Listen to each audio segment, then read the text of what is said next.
Yeah, Facts and Cap, episode 35. We back, baby. So motherfucking 35. And you know what the hell going on, man. We appreciate everybody listening. Everybody giving their feedback. You know, I'm getting a lot of feedback. Appreciate the guests from the last episode. I appreciate it, man. Good episode. Spur of the moment. A lot of people came.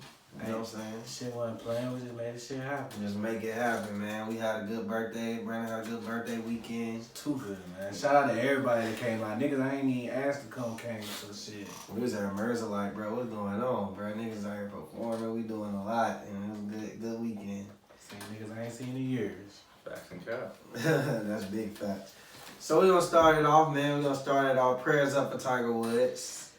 But I'm hoping it go good. He just in as we speak, it said he was conscious following the car accident. He got in a car accident, and it said he had to be removed through the windshield. But they said there's no evidence of impairment. They did a jaws of life. They had to use the jaws of life to get him out of there. They said he had a leg injury. He's getting leg surgery right now. He's in the middle of leg surgery, so leg injury. So I hope the career ain't over, but it might be. It's a non-life threatening, but that's I mean, you need your legs to play golf, though. Yeah. You need your whole lower body to play golf. Yeah. Swinging hips. He already got back issues. You know what I'm saying? And you need your core, your back, your legs. Shit, we gotta hope for the best with this one. Yeah. I ain't gonna lie. When I heard it, you definitely thought he was drunk, right? I thought it was 09 all over again. You thought it was a girl on the side of his head? Something happened. I thought the holes finna come back out. I'm sorry. He was running away from something. Yeah, I'm man. waiting for a voicemail. This is Tiger. Beats my number. Man, Tiger ain't gonna make that same mistake twice, man. Shout out to my dog, man. Shout out to Tiger, man. We hope so. Wow, boy. He was for the streets. That was a crazy ass time, though. He really did, leave a voicemail. Like, you could tell Tiger would never be no good ass criminal, because that nigga just... Hi, my name is Tiger Woods. He was like, hi, my name is Tiger. Can you please delete your voicemail? My wife was going through the phone. Delete my number. Promptly, expeditiously. Y'all wrong as hell laughing at this nigga right now. I'm laughing at the fact. Tiger probably looked at that shit and was like, what the fuck was I thinking? That nigga was fucking everything. So, you know. Yeah, so again, you know what I'm saying? Prayers up for Tiger, man. We hope everything good. We hope you come back, speedy recovery, you get to play, everything's good. Did y'all see that meteor this morning? It was in the air. I'll be sleeping in the morning. I was at work already. From what I heard, that was Bobby Smurder's hat. Coming back. I heard that was his hat. I heard the hat came back down. Finally came down. I heard the hat finally came back down. I did see something like that now that you say it. It came back down. It landed on his hat as soon as he walked out the jail. I'm gonna look at that. You know what I'm saying? Free guys, man. Bobby Smurder's out today. So, you know, he's back. Quavo went to go get him. He sent a private jet. He sent a private jet. Shouts out Ronnie B. You know, I seen he gave Roddy. He had just seen Roddy the night before. He gave him 20 bands. So you don't tell him what he gave Bobby. He also, I don't know if the internet is blaming Quavo, but Bobby was on a private jet full of white bitches. Hey man, That picture was on the jet. It was on what the jet. I got from that is them the white bitch just been sending him shit the whole time he been in there. I ain't talking about money, just whatever this nigga wanted, they made that shit happen. Hey, they could be They his probably big held fans. him down. Yeah, I don't know how. You Yeah. never know who them people is. But you know the internet, they gonna have fun with it. And I they see play Dr. Quavo. Umar Johnson, Dr. Umar pictures. That with the kufi on. They blame Quay. I said, man, Quay, you could have got them called us some little old Birkmart things if you was gonna do that and paid them a little, you know what I'm saying? Paid them a couple $100. They went up there freely. Hey man. They went up there freely and caught that body a week ago. You feel me? So, you know, my guy, he's out. You know what I'm saying? So again, we had this conversation before. What do y'all expect now that it's here? This shit about to get right now. That shit, hey, he coming with the fires. He gonna have the best shit out in that lane. He's gonna have a lot of support. Yeah, A lot of support. I definitely think if I'm him, being that he hasn't made a record in 7 years, I would probably get all the features I can right now because they probably gonna be free. You know, niggas want to be on the track and paying shit. him for the feature. niggas probably gonna give you songs. You know what I'm saying? Like I don't know how it necessarily work, but if I was Bobby, I would take advantage, get all the features out the way, maybe make your first day out track, whatever you do. You know what I'm saying? Like that's how you take advantage of the situation right there. But I also think, and rightfully so, they artists, they're self-confident in themselves that they can do what I'm just as good. So I agree with your strategy though. Yeah. Take advantage. I'm just saying, I'm not even saying put them all out. I'm saying get the features while you can. Get the bag while you can. Yeah. You know what I'm saying? Where Drake at? Cause you know Drake love the goddamn. What Nelia said, Drake need these folks. Waves, right? He need these folks. You better holler at Drake, shoot for the stars, you know what I'm saying? See if Pop Smoke got some extra shit lying around. Do what you gotta do, I'm telling you. Oh God. That would have been a nice little feature though. I think that's what they Bobby probably had Slam. said. That's what I'm serious. Like that would have been. That's what I'm saying. They should have. You know, see what he got laying around. Make something out of that. They ain't got that jail phone call track up. I don't know, bro. So I don't know, man. I'm expecting good things from Bobby Shmurda. Rowdy even dropped a couple things, so now they can collab together, shoot some videos, dance. You know what I'm saying? You want to see that charisma the same. What's going on? So.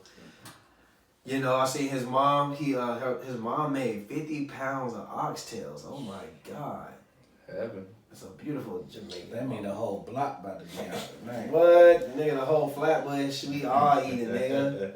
Ain't Oh nobody my going God. to sleep. Oh my God. He made a new page yesterday and got verified. He already got 2 million followers. What's up, man? Salute Smurder. Yeah, shout out to the Smurder gang, man.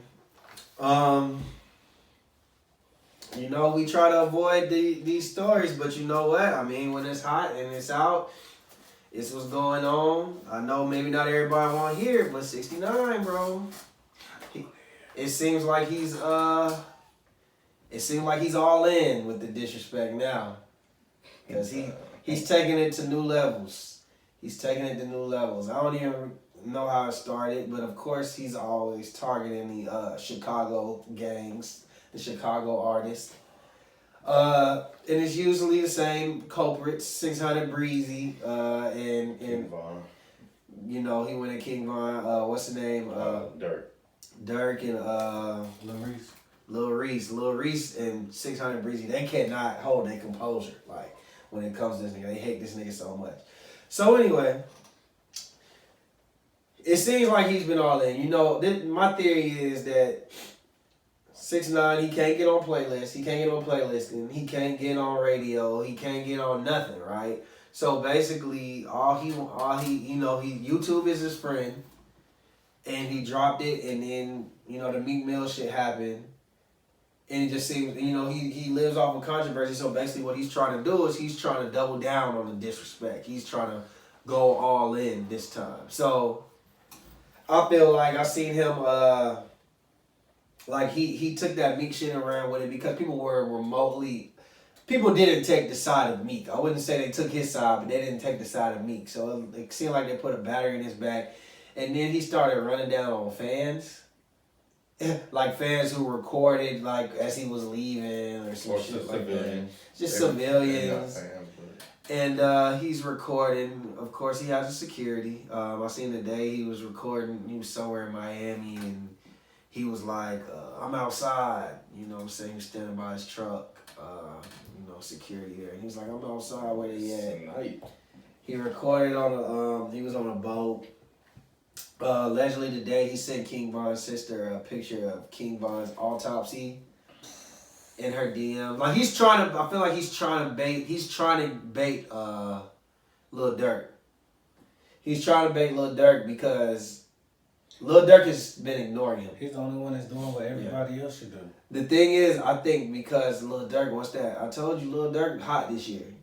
And Lil Durk has kind of gotten to the point to, I think, where he kind of feels like he's bigger than that.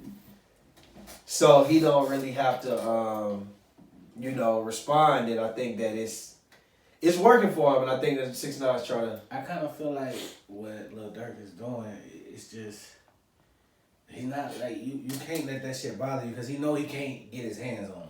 It's gonna take a lot to get his hands on. So if he not gonna really be in the streets with it, then fuck it. You gotta ask yourself. Is it worth it? Lil Durk comes from this culture, so is you dissing King Von when his real ops this the fallen soldiers that he known to begin with. But You gotta have that skin. So does that really bother him? Like you can tell it's not really bothering him like that. because he know it's just for the internet. He know he's not gonna really run up on him the same way he tried to run up on me. And I seen people saying that it's hypocritical. And 6ix9ine was trying to say it's hypocritical. Oh, y'all diss dead people all the time, blah blah blah blah. I think my only rebuttal to that would be they're beefing with people that they actually have real beef with, real street beef with. Like this ain't rap shit. They have actual street beef with. I don't think 6ix9ine actually he's turning it into that for some people, but he don't really have street beef with them. Like you're trying to gain clout from the situation. That's how I look at it. Like I think that's the difference. Like yes, they do diss dead homies, but this is like a GD BD beef. They live 2 blocks away. We're actually really beefing. This is just our culture. This is what we do. I think where you're literally doing this because you have no way of getting streams. You this is the only way you can do things at this point. It has something to do with that behind it. Like that's part of it. So it's kind of like, do you really want to get this man the clout? And he even said it. He said if y'all stop talking to me, then it wouldn't be no beef. So I don't think nobody is taking 6ix9ine serious. You're a snitch. You know what I mean? So what you think? I don't know, man. I struggle with that, man. Like, not necessarily 6ix9ine. He's a clown. But the point of people should pick, like, the differences of dissing dead people. Like, I get that's actually your ops. That's, like, y'all actually have beef. You actually, like, it's like y'all went to war with each other. Yeah. And then you celebrating the victory versus somebody on the sideline. Yeah. Talking about that, it's kind of like you're not even in this. Mm-hmm. Get that, but at the same time, is why I kind of just be like, just don't like talking about the dead period. Oh no, I hate the fact that that's part of their culture for sure. And it's like when people be like, bro, that's disrespectful, because that aspect of it, okay, you're not even part of it. But I see a lot of people saying 6ix9ine, oh, that's disrespectful. You talking about that man dead? I'd be like. Yeah. Eh. Well, yeah. See what these artists, that culture from distant dead. what the Chicago artists got to realize is they the ones who started this whole culture. Yeah. No, but I'm not. They started the culture. Black at that point.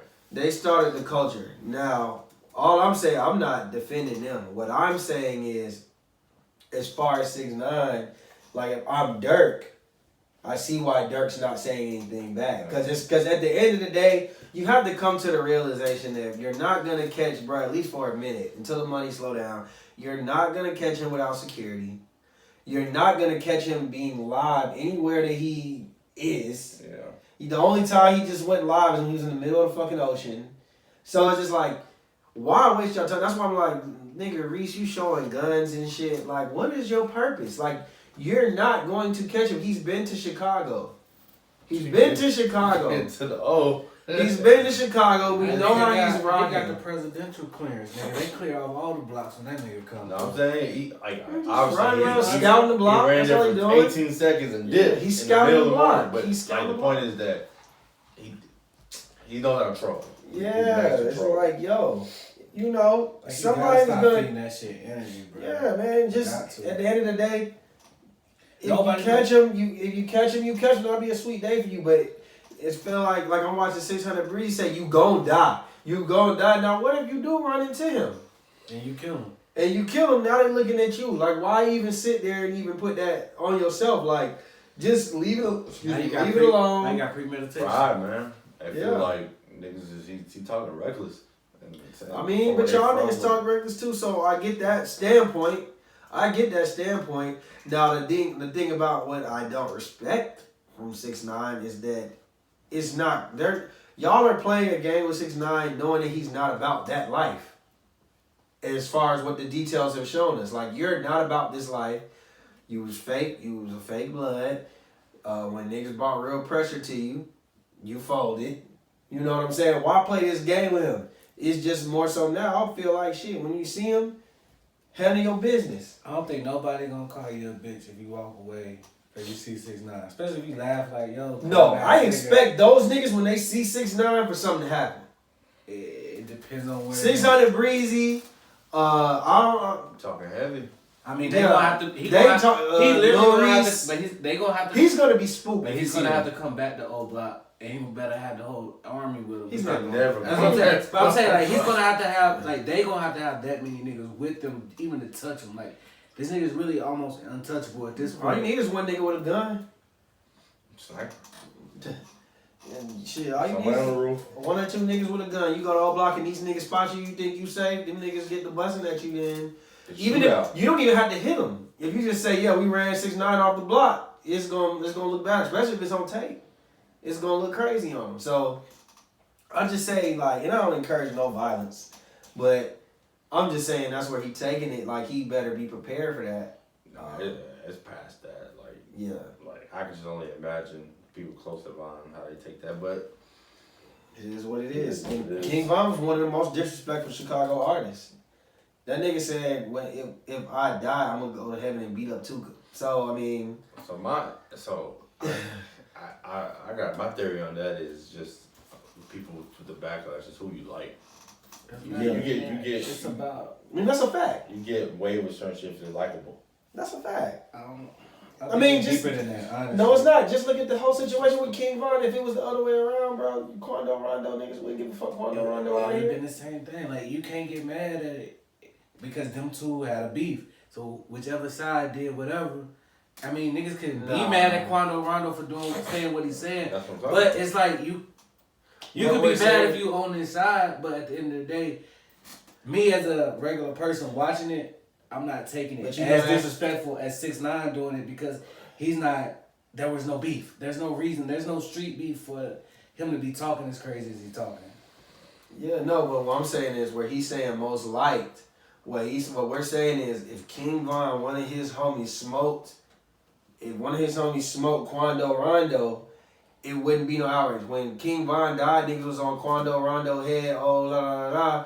Niggas don't care about Quando Rondo. He's not that famous. He's not that famous. He's not that successful. That's because we heard more of his niggas saying that shit. I'm just talking about We're just talking about. I'm talking about. We're talking about internet. just I the get internet. Period. Yeah, the internet. The people. The I'm media. thinking about people closer. No. I mean, we already know people close to you gonna care.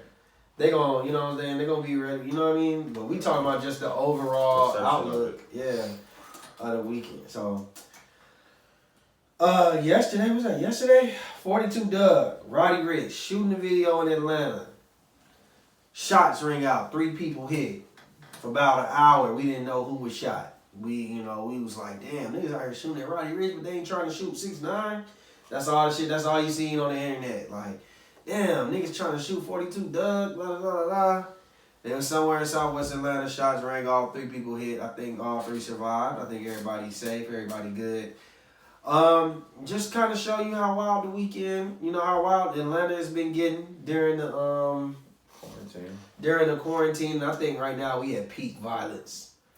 So Atlanta dangerous. my question is, over under, how many rappers get robbed next week for for All-Star Weekend? There's gonna be some altercations. You said Rob? How many get robbed? How many altercations? Over under. C-list rappers, I'm going 10 to 15. B-list. 10 to 15 gonna get robbed? C-list. Just C-list rappers. I don't want to hear that many. B-list rappers. You ain't gonna know if they did get robbed. No, that's C-list. They gonna make it somewhere. The B-list rappers gonna be 2 to 3, and somebody gonna try a A-list rapper. Whether it's his car, his chain. I'm gonna say over 3.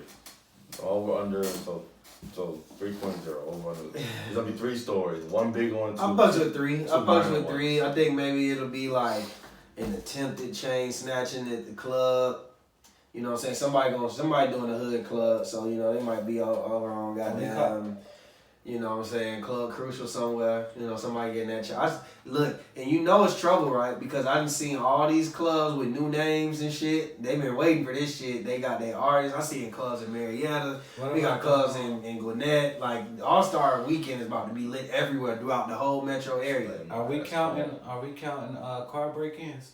Oh, car break-ins is happening regardless. No, I'm just talking about celebrity car break-ins. If I was to go out there All-Star Weekend, I'm definitely probably catching Uber, but I'm probably not going nowhere. Because I can't bring my gun if I got an Uber, so I probably ain't Why going. can't you?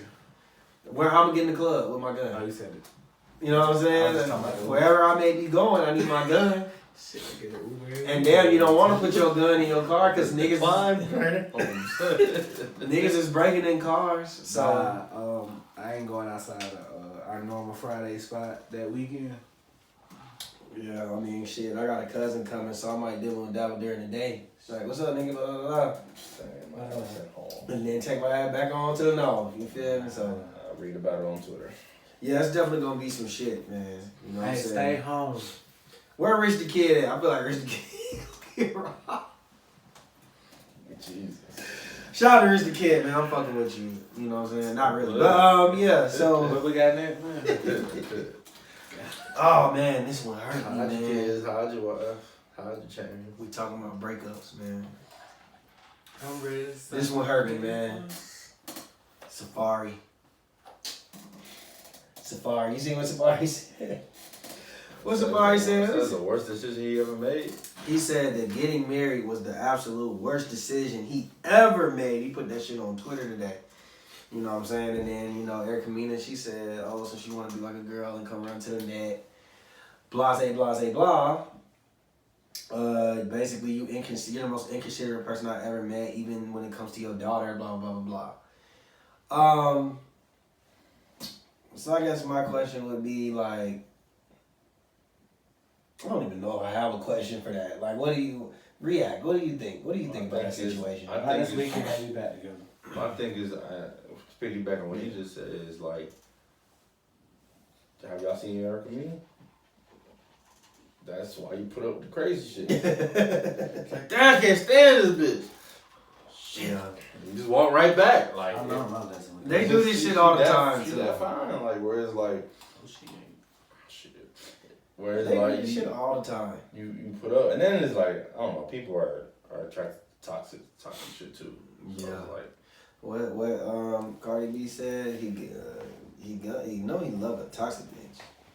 so but I think niggas put up that shit. Y'all ever had a toxic relationship that y'all liked, that y'all enjoyed, and then it just got out of hand? I know you have. Had a couple. I never really was down for that toxic shit, man. I used to get, as soon as I seen a motherfucker turning toxic, nigga, deuces. No, I don't like I was toxic young nothing. and dumb, man. I don't like toxic friendships. I don't like toxic I coworkers. definitely don't like toxic friendships. I didn't have toxic friendships. I kind of Dead at those two. steer away from that. I like clear-minded people, logical people who kind of keep it the same. Yeah. I can't do I that. had one, but it would have been different. The situation was different at the time, but like we were both good people, just in fucked up situations, and the shit just made it toxic. You know, I don't get along with toxic people. That shit kind of be going left.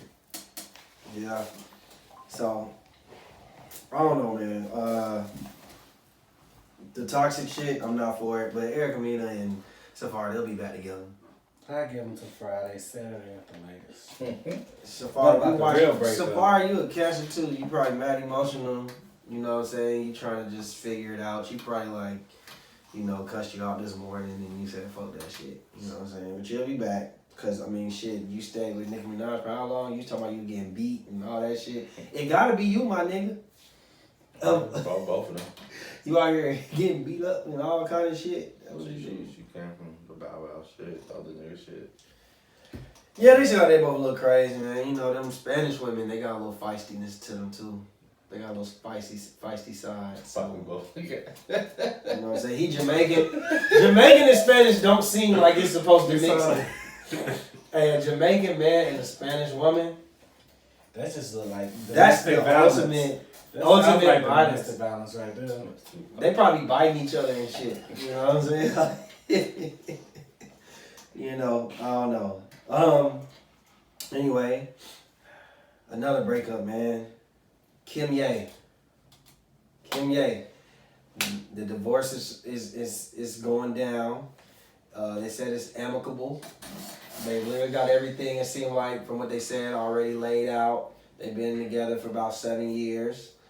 This will be Kim's third divorce. Kanye's first.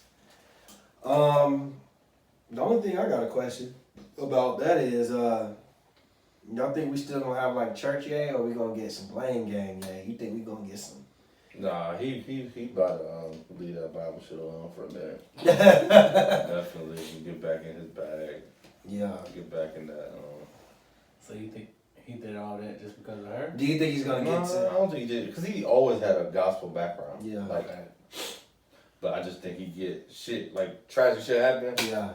Or Do you think we gonna get something like to the extent of like, I'm not saying it's gonna sound like this, but like just as far as maybe the toxicness or like just going in like, you're such a fucking hoe, I love it. You think you're gonna get like that type of content? You think we get some blame game content? some more so long for blame game, I think. Yeah. More just uniquely, not Yeah. poppy like Yeah.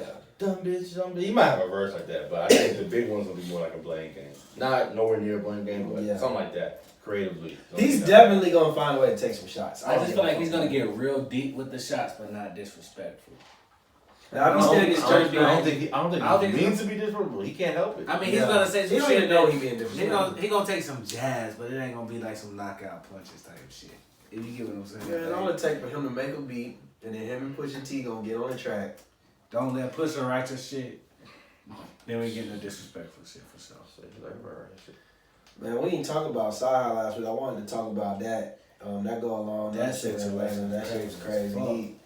He, like basically, he said he ain't been in the streets in 10 years. He didn't even know. He was thinking maybe it's mistaken identity. Some niggas in the city started shooting at him on the interstate. His car, he didn't crash, flipped the car. Niggas shot at the car or it flipped. He Tiger Woods, they shooting at him. If you did some dirt back in the day, ain't no statute of limitations. Facts. That's true. Nigga, you can't call police now. Shit. If you I just just said, dirt nigga, like shit old, like he forgot he had beat nigga like, oh nigga, I didn't get that shit 15 years ago. I just when I catch you. You might have shot at a nigga 10 years ago, and you know what I'm saying?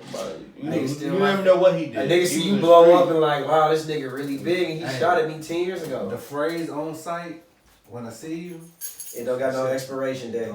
But that shit, he had to do some wild shit. They did not let that nigga go. Like, You really willing to go to That jail? shit If the car flip and you shoot at the car while it's flipped, you really felt like you really have some malice in your heart. You know what I'm saying? So he dealing with a lot of fucking. I like the flip. We were just talking about Pusha T. He's dealing with a lot of anxiety now. Yeah, so I don't know, man. But did y'all see this?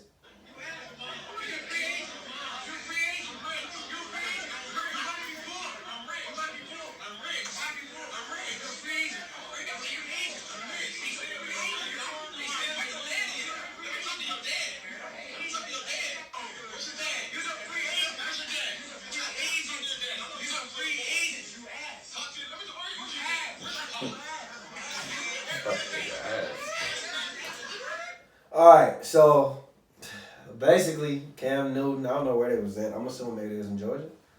But Cam Newton threw a camp, that's nothing different. A lot of athletes, they throw camps for the kids, where they do skills and maybe 7-versus-7. If it's basketball, maybe they run a camp, 5-on-5 games, just there to support the kids, you know what I'm saying, teach them some things, improve their games, They take the time out their day to do it. So Cam Newton, he did that, and I don't know what started it, but he got into it with a kid, and the kid and him were having a back and forth.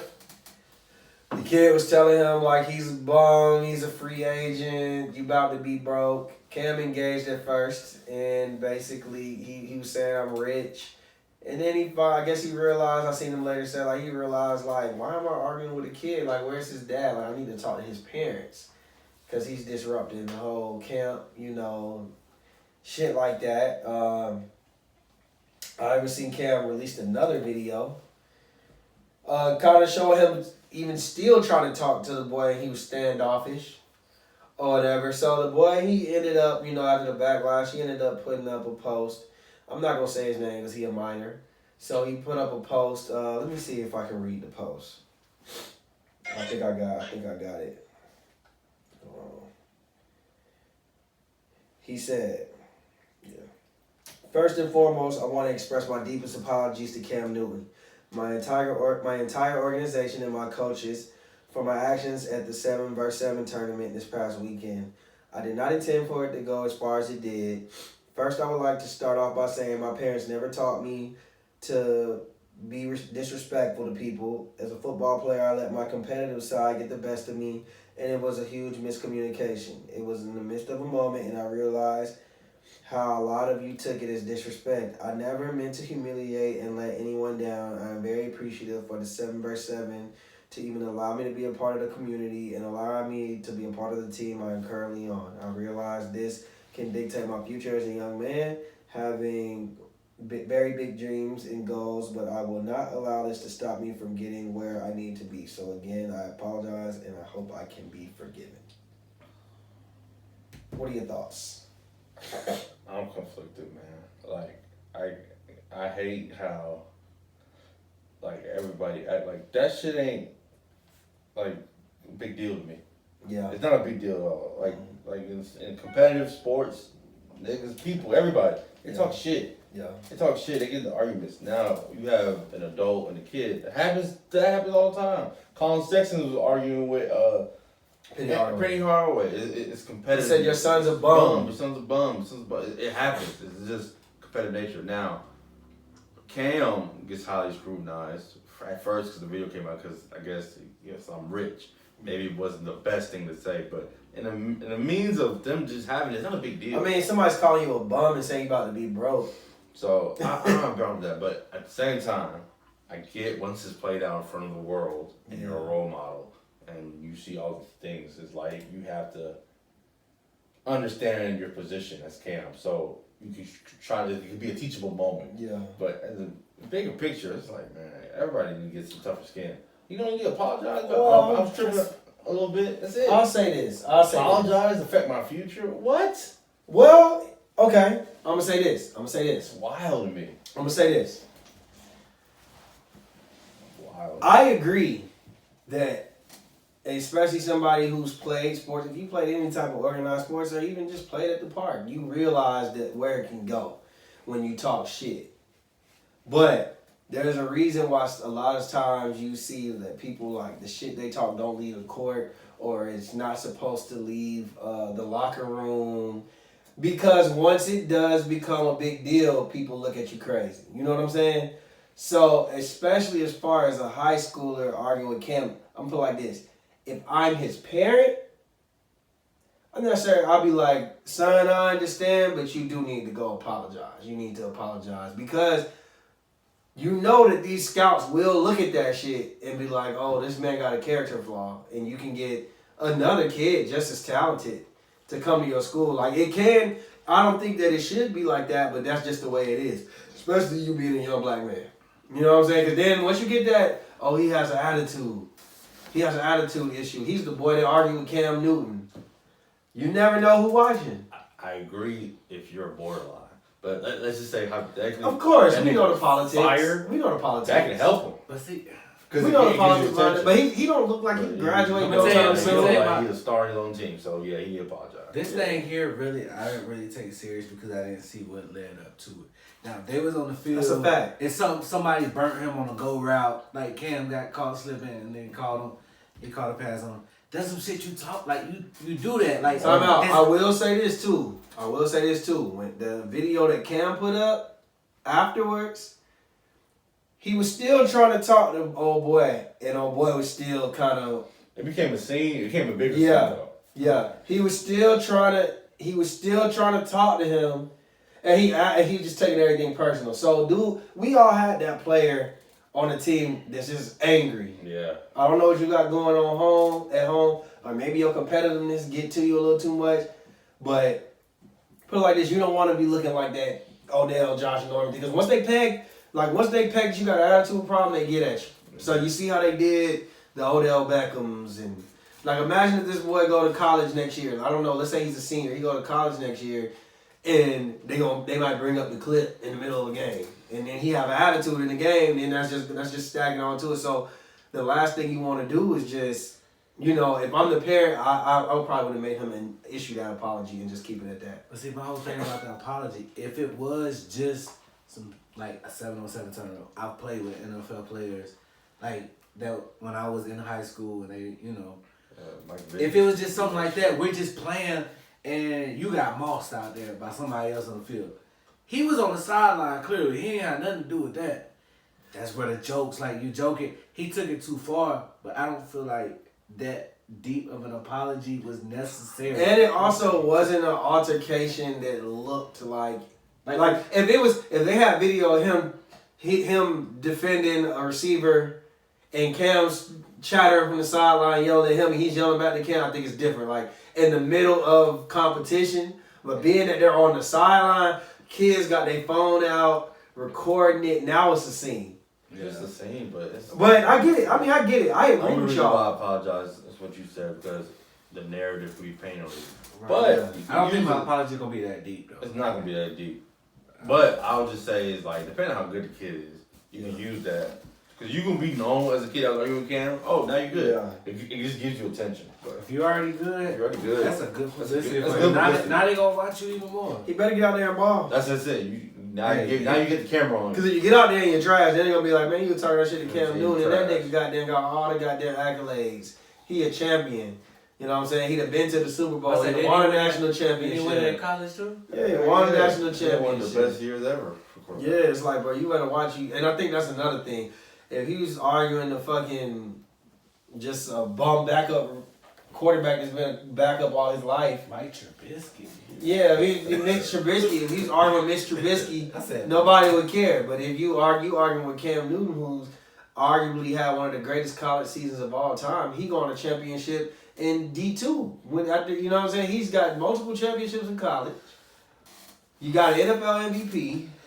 You know what I'm saying? Like, this is the guy, his career cemented. So he won the Heisman that year, right? Yeah, he's a Heisman Trophy winner. Like, what are you talking about? He's won at every level. But it's good. But if that energy was all like jokes and fun, hey, that's how it be. Yeah, that's the thing. The second video, he took it. The little boy didn't. He didn't know when it ended. He didn't. He could have came back and like, well, could have laughed it off and could have been nothing. Yeah. The only reason why he took too long because Cam was like, all right, what'd you do today? What's your point? He even had to clarify. He was like, "Yo, I'm not trying to go at you. I'm asking you, what did you do today? What's going on? Like, what happened?" Yeah. So, I mean, I get it. I think it's a thin line. Cam could have ignored him. Yeah. Cam Brown was hurt. He could have ignored him. Cam Brown was hurt. Could have ignored him. To avoid all this. Yeah. Cam Brown was hurt. To avoid all this. Cameras will be out. You think that's a safe spot at a 7-on-7 type tournament? You're never in the same spot in the social media era. You need to know that. Hey, especially at a high school with some kids. I hate that it's a big deal. If this shit ever blows up, dog, y'all niggas just make sure y'all always run and tell me to shut the fuck up. That'd be if you. Because I'm just saying like deal that right with there, the like sponsorship consequences that don't matter. But if you, I mean, he didn't take it far enough to mess up. No, it's image. It's all about image. Yeah. Because initially it was some backlash on Cam at first, but anytime you argue. So yeah, the next segment right here, I'm gonna call this the Triple Bs, and I ain't talking big baller brand. I'm talking about the bad bar brothers. They got bad bars out here. You know what I'm saying? I'm talking about Meek Mill and the Baby.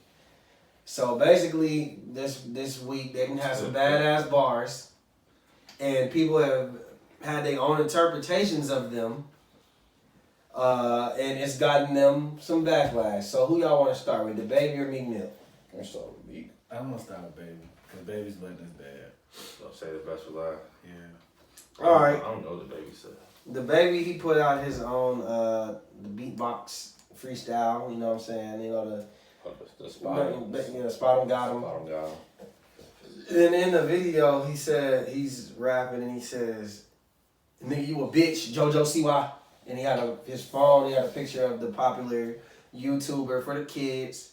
She's literally filthy fucking rich. Her name is JoJo CY. My daughter watch her all the time. How old is she? She's probably early teens. Early teens. Yeah. Jesus Christ. You know, the internet was roasting, talking about she's taller than him. Like, watch your mouth, little nigga. But he said, "You're a bitch, JoJo CY." So he clarified it, and he didn't really clarify. He didn't say it, but people's theory were saying, which was like, this is stupid, but I mean, I guess that's what it was. His name is Jonathan. Mm-hmm. I guess Jonathan's nickname is JoJo. Okay. You're a bitch, JoJo see why. I see why. Like, you're a bitch and I see why. And yeah, I guess that was supposed to be the word. I listen to a lot of rap, battle rap. I don't catch that bar, man. But see that bar right there is some bitch, shit. If you a bitch, JoJo see why. But see, if he say that shit, he say that shit in the studio with a whole bunch of niggas, and they all like, oh, he thought that shit was hard. Like, fuck it, put that shit out. See, I think the difference is easy the nigga was snapping the whole song, and then when that happened, we was all like, even when I first heard it, I'm like, why the fuck he came? And then he put a picture. So you're sending mixed signals. No, it's double entendre. You're missing signals. Like, you called and then he tried to clean it up and say, no, my daughter loved JoJo See why I bought all her merch for my daughter, blah, blah, blah, blah. But my thing is, like, if the bar wasn't about her, why put her face up? Because it's going to be the make more people click. It's clickbait. I don't even know what clickbait, because basically, if you watch the video, everything that he was saying, he had a scene for it.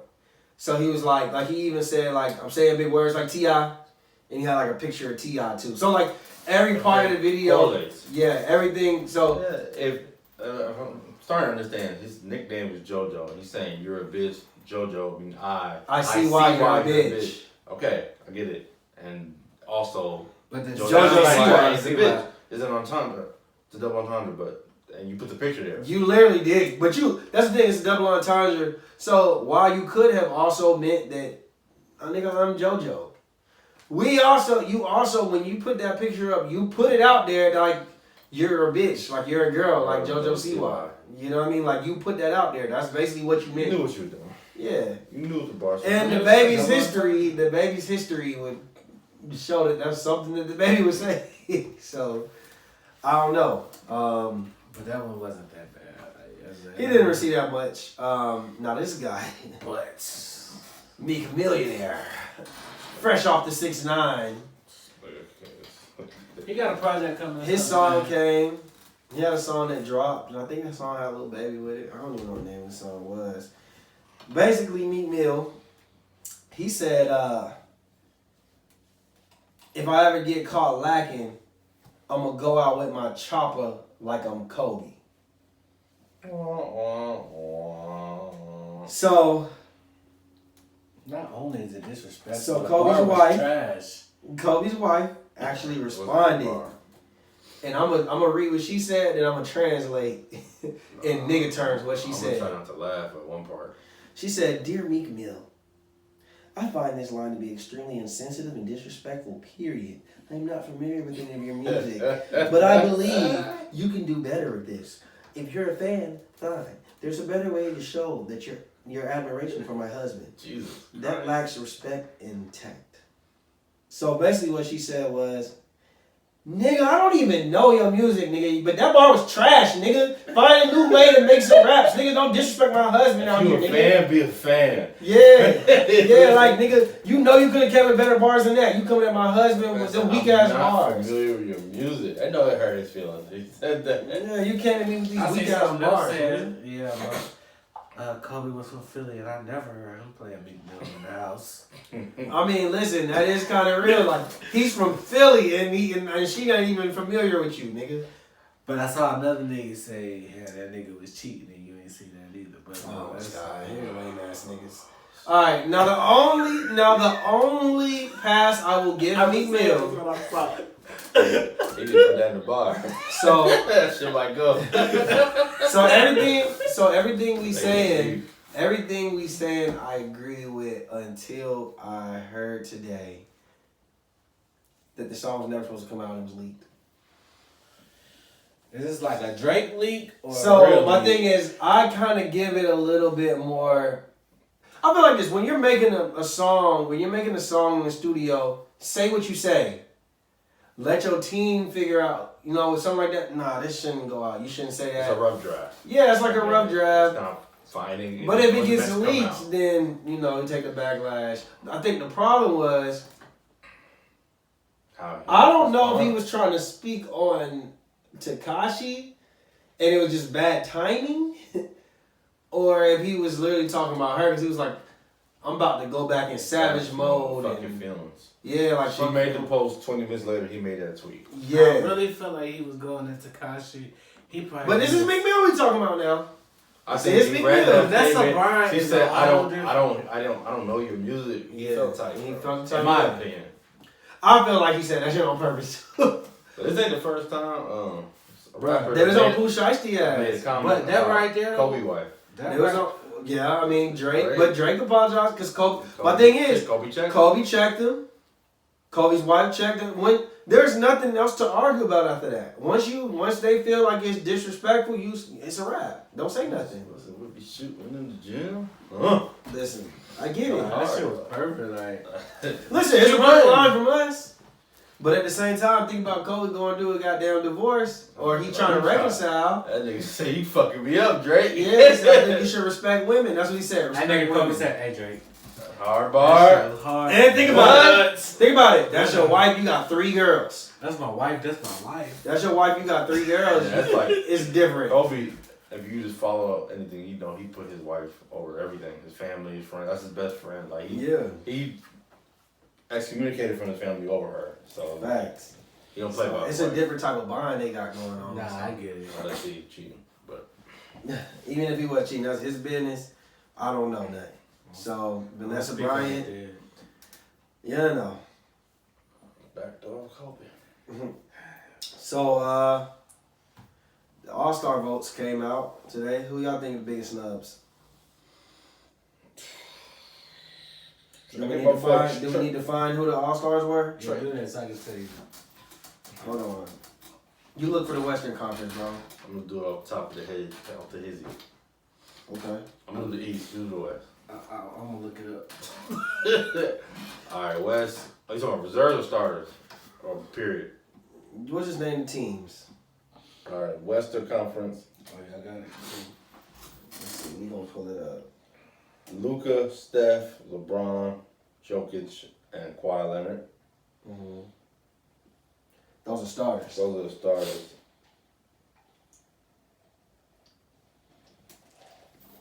Okay, the starters for the East.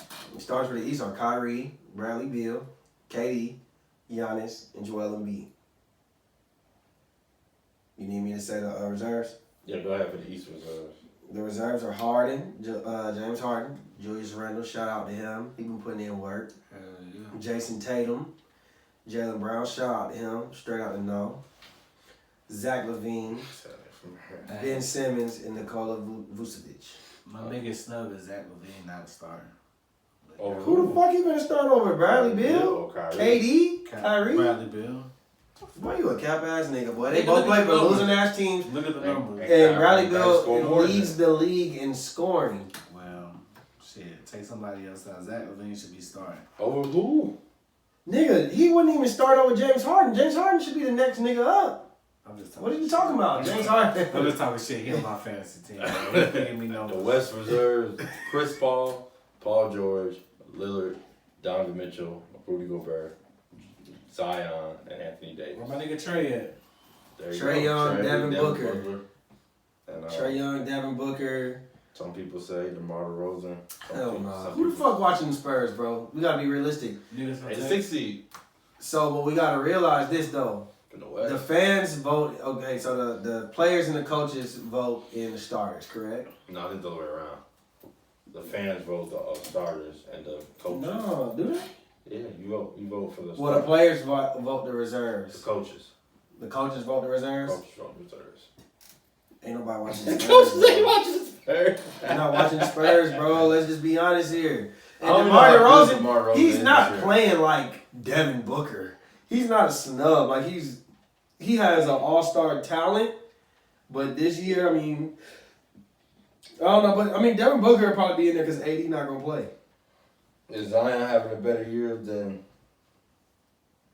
Devin Booker? Yeah, I would say so. Just because, it's a different position, and I would say just because of the efficiency that he's doing it at. Like he's probably shooting damn near 60%. You know what I'm saying? Like, yeah, I don't think Devin Booker's having a crazy. I think he's, I don't even think it's yet. See, the problem is Devin Booker for me only became an undisputable all-star in the bubble last year when they didn't lose anything. I mean, it's hard to play that way all year, but I mean, you got CP3 on the team. His scoring went down. Like, he was like a Bradley Beal dropping buckets and losing. Well, think about it. You got CP3 on the team where you got a point guard that's probably averaging 6 or 7 more points than the last point guard you had on the team. Yeah. So, and he's making things work. So, I mean, it is what it is. I mean, it took Dame a long time to make the All-Star game. You just got to wait your turn, man. Like Westbrook, he not an All-Star. More popular. Westbrook not an All-Star, so that makes... I know that shit is wild right there. I mean, he been injured all season. I get it. They were like the worst team. Just for them putting, like, I think at first Steph was still in the All-Star before they had to take his name off. Because niggas kept trying to put Steph on that shit. Like Clay. I mean, you know how that shit go. Sabonis. From Indiana. Yeah. He averaging 21-11 and 6, 52% field goal shooting. That's tough. Yeah. It's tough. Like, no love for Tobias Harris. Compared to Ben Simmons averaging 15, 8, and 7. That's just popularity. Yeah, so I'm not saying it's just popularity. It's popularity. But he plays well. They're the number 1 team in the East. Yeah. And them points is his stats is important.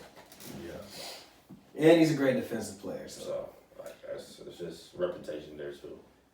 Yeah, so man, I think it's time for that. Here we go, yo. Say what? What's the scenario? Hey. We got 3 of them questions. Y'all think y'all gonna like that third question too. So the first one. Your 16-year-old son gets cut every year from the basketball team. He always takes it hard. This year he's pretty distraught because he just knew that he was gonna make the team. Deep down, you know your son is pure trash. Do you put him out of his misery and let him know that this is not the right path for him? Or do you let him figure it out himself? That's a good question. Honestly, after year 1, we're going to go to, the rec league, figure it out. We're going to work hard that summer. Year 2, you get cut again. We'll go back to rec league. Year 3, hey, bro, look, what else is it that you have in mind? Because after but we gotta keep it a buck. After these first 2 years, what's your plan B? Let me just tell you realistically, is your goal to play in the NBA? Because right now, either you need to do a lot more work and make a big change, or this just may not be for you. Everybody can't go to the NBA. There's only a certain amount of slots. Is there another sport? Is there a trade you want to get into? Because right now, this ain't it. Play rec league. I'm not spending no money at AAU if you ain't playing. Play rec league up to your senior year, whatever you got to do. But you need to be finding another goal because realistically, by 11th grade, I'm not going to let you sit right here and think that, I'm going to make it next year. Hey, this just ain't your sport. So find another one. Mm-hmm. What you got? That's a lot to unpack, man.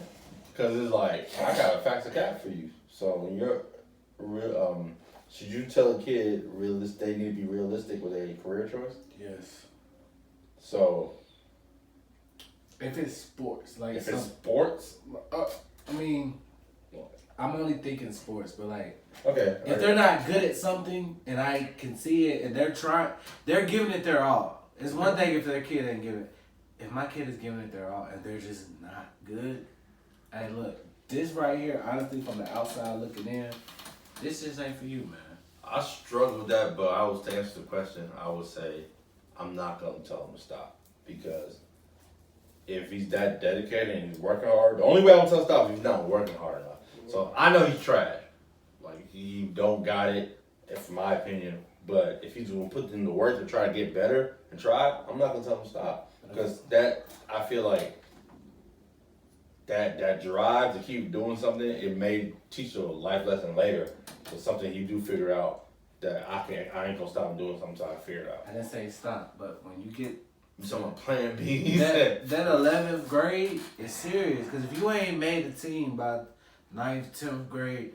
By By the time 11th grade year, yes, we can still play rec. If you love basketball, we're still gonna play basketball.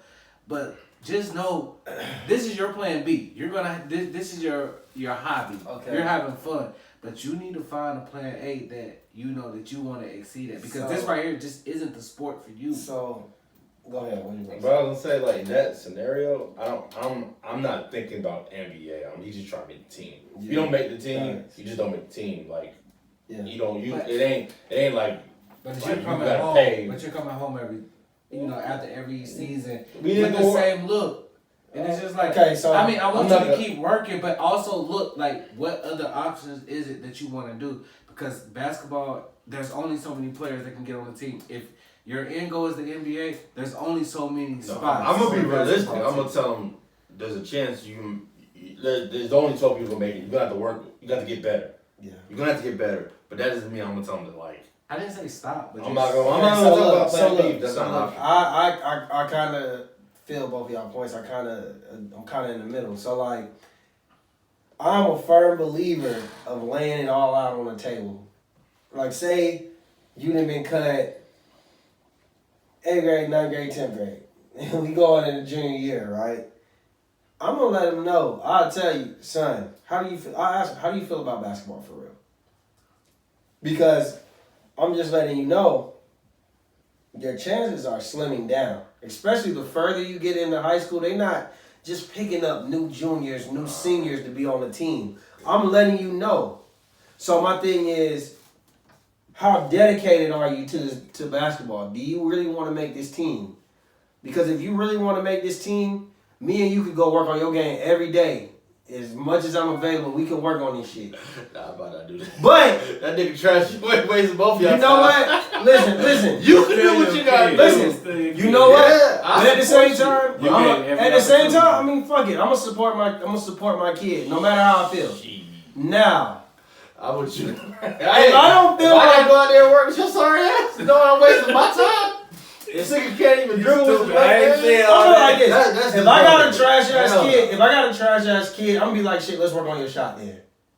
Cause that's probably the only way you can make this squad is if you have a burner. So we gonna work on this spot up jumper all fucking night. Steve Kerr to death. We'll do it. And I tell them, look, son, if you make the team, we gotta start thinking about something different. Now, if my son is not finna pay the coach off.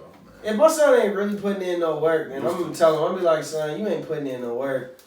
And I'm gonna be honest with you, I'm not sure if basketball is your thing. No, that's different. If they ain't putting in the work for it, then I'm not sure if basketball is your thing. You're not even dedicated to it. Yeah, if you're not dedicated, if you ain't living, eating, sleeping basketball, son, then let's figure something else out, man. Yeah, so that's what I was saying to Brandon. If he's living, eating basketball, I don't want to discourage him by saying, think about the plan B, because that could be discouraging. But by your junior year, you gotta be realistic. Because it's not like it's like a college choice, you know? Yeah, he's just trying to make the team, man. That's what I'm asking. You want to be a part of something. But I'm saying, you gotta be realistic. Like, is basketball, NBA, is that your main goal? Because right now, at this point, like, either you're going something. I don't think it's that big a deal. No, but I'm saying, like, that's how I'm thinking, like, if that's where, like, yo, I'm gonna do 1 year in college and I'm going. You don't even have to, but your minimum thinking is college or NBA. We're talking about his goal could be just, I want to make the team. There's people who know that they're never going to play basketball on the collegiate level. They just want to make the high school team.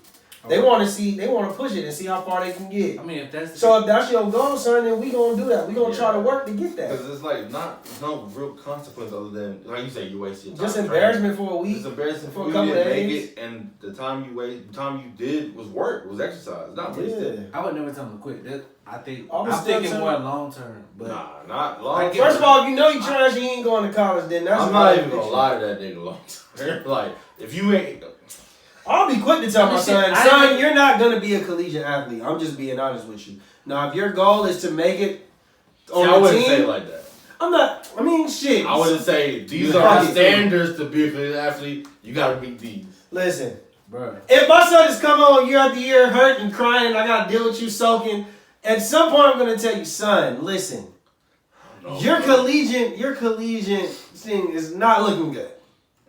It's not looking good, son. I don't want to. But what I will tell you is, if you want to make this team, you can prove me wrong. I hit him with like how Shaq did Donovan Mitchell. I hit him with that. Right. The real gonna prevail. I done had some shit like that happen to me. And I don't know if the coach said this shit to me because he didn't want me to play basketball that year and just focus on football, or this nigga was just being dead ass serious. Nigga basically told me, hey man, it's 54 spots on the football team. It's only 12 on basketball. Which one more important? Now nigga, I'm 5'8", 5'9". The chances of me making it to the NBA is slim. Playing football, I got a greater chance. But I moved here. And that shit changed everything. That was the realest. You could be. But I heard that then. What if somebody told any nigga who's 5'8" that, and they just didn't do that? And I get it. Some of them niggas is blessed athletically way more.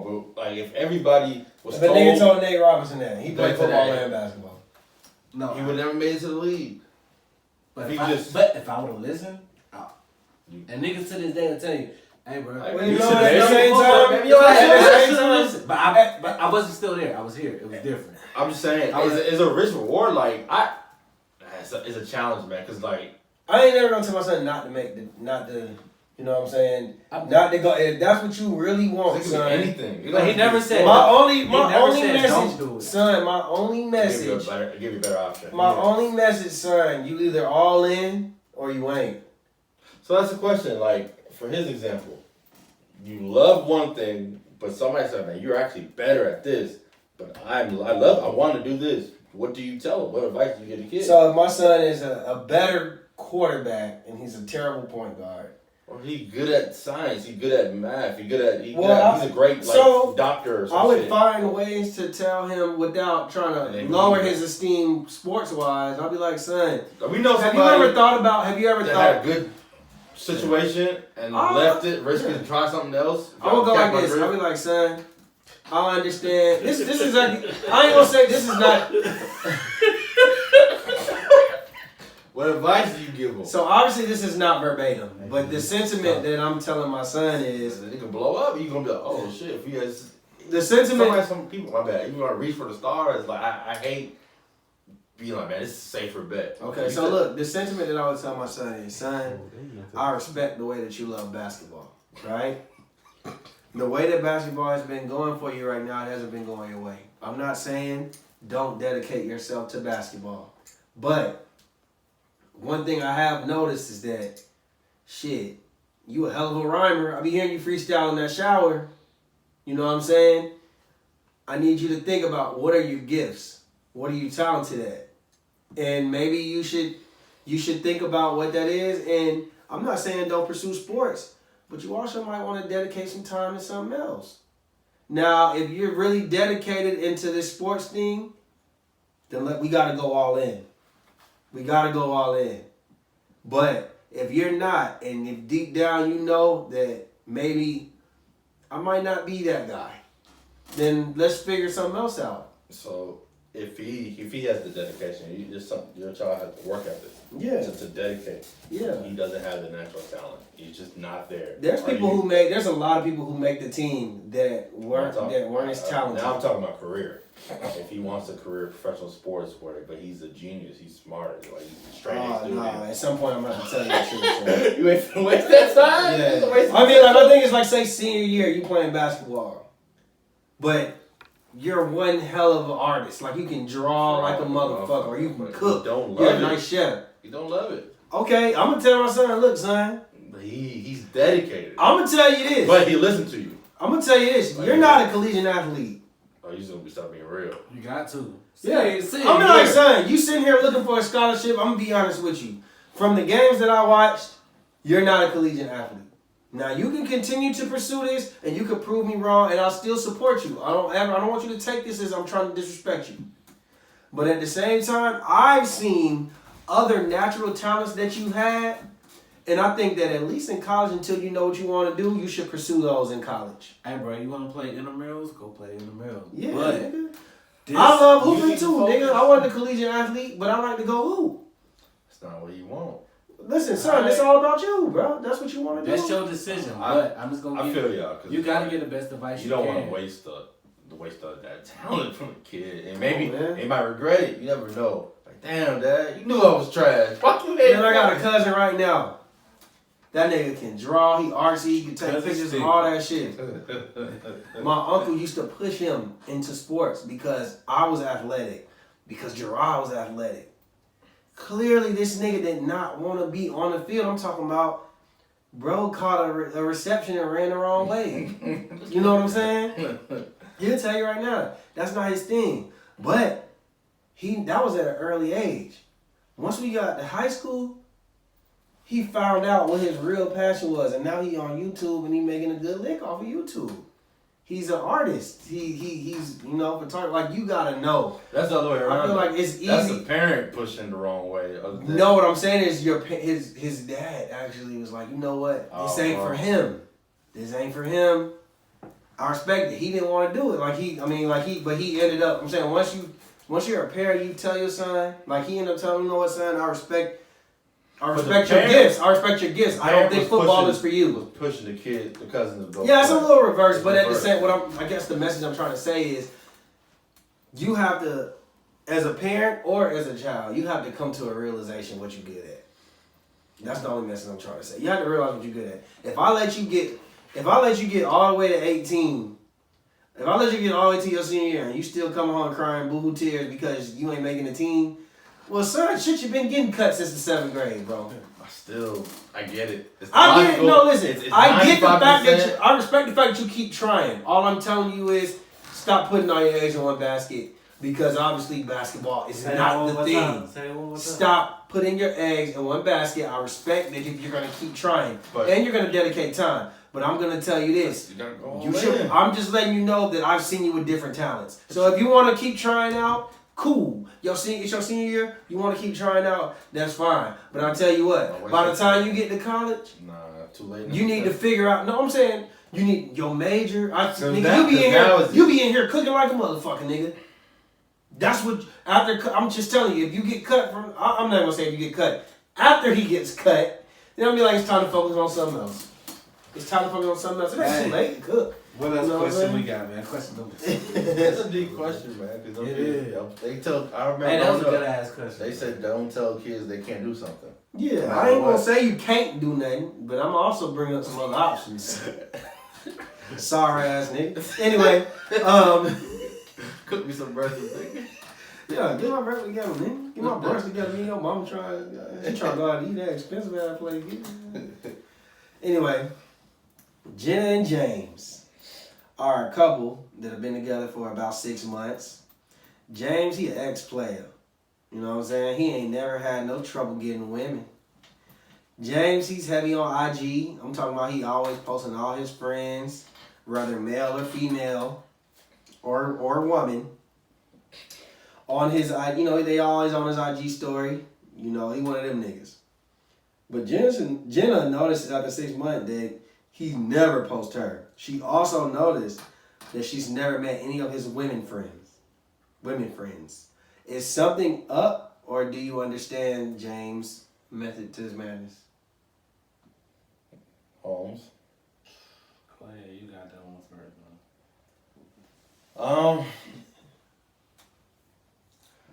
He could have had a prior relationship where he started posting his girl and it went sour because for whatever reason. So maybe his thinking is, I'm gonna keep my relationship outside of social media.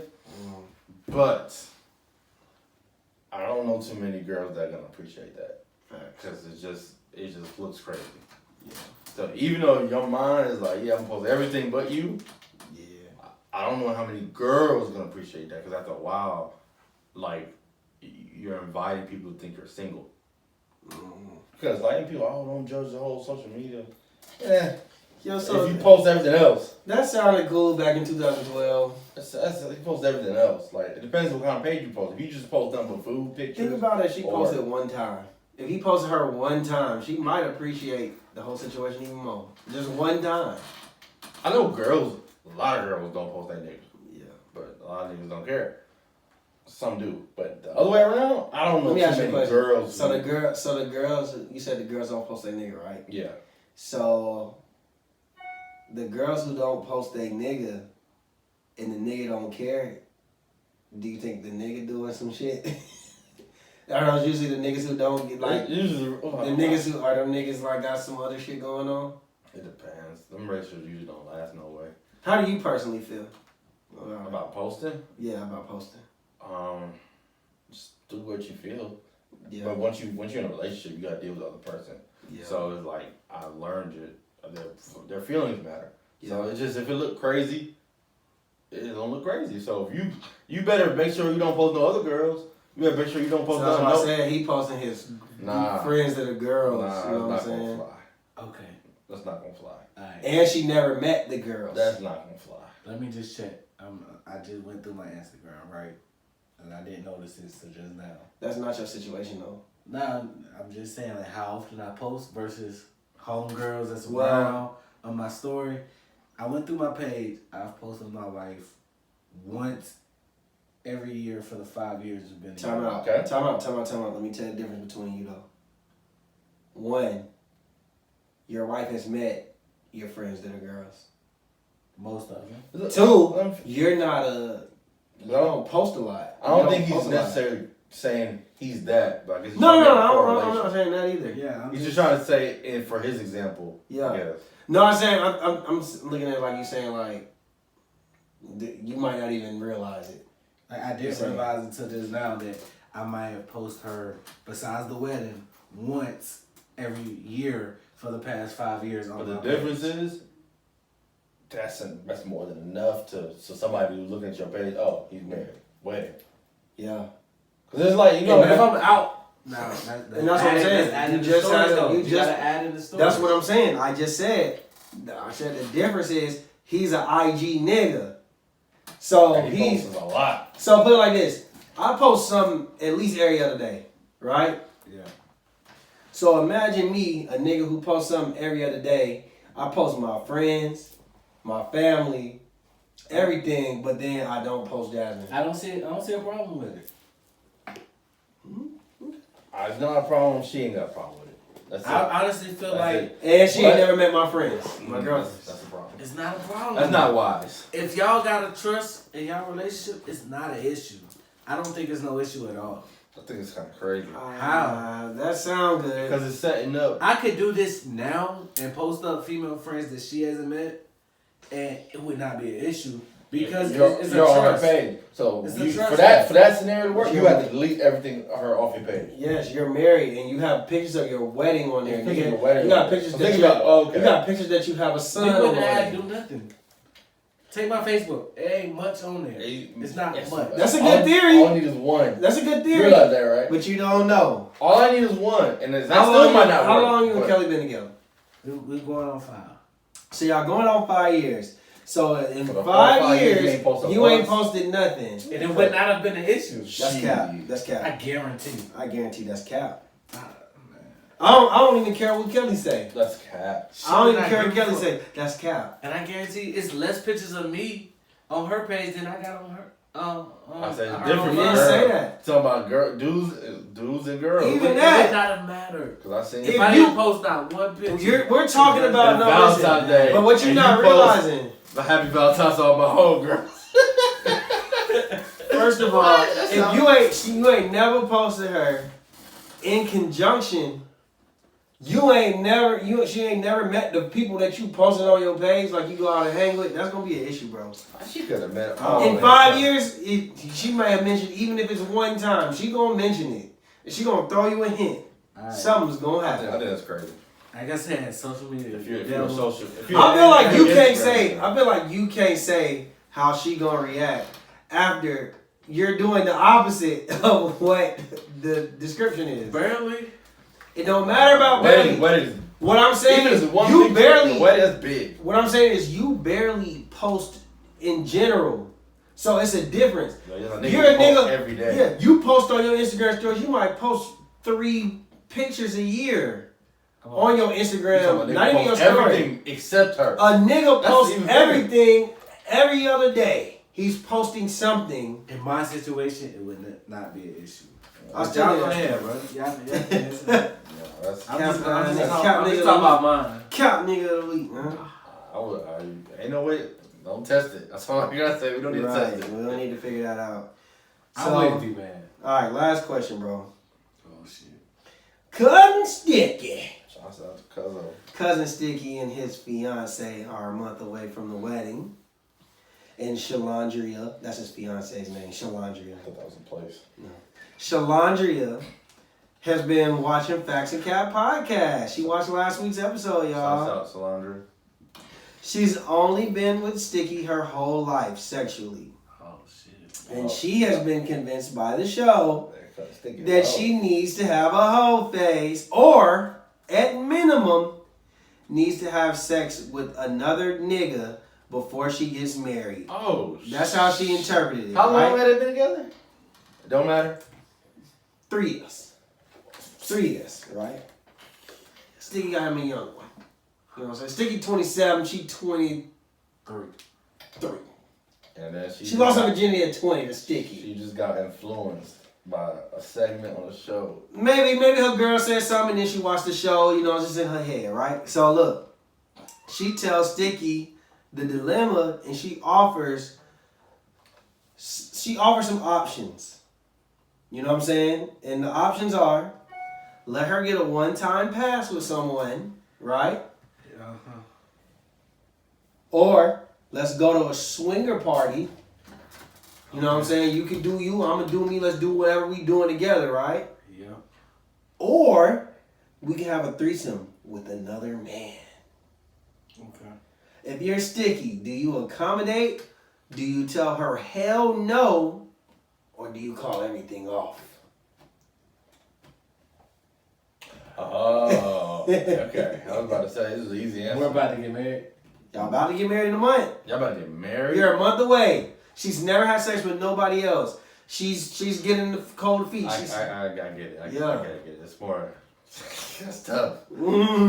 She says, look, I just need to try some dick one time. Because, like, you should frame it as... I don't give a fuck what you Okay, out of the scenarios, right? That's tough.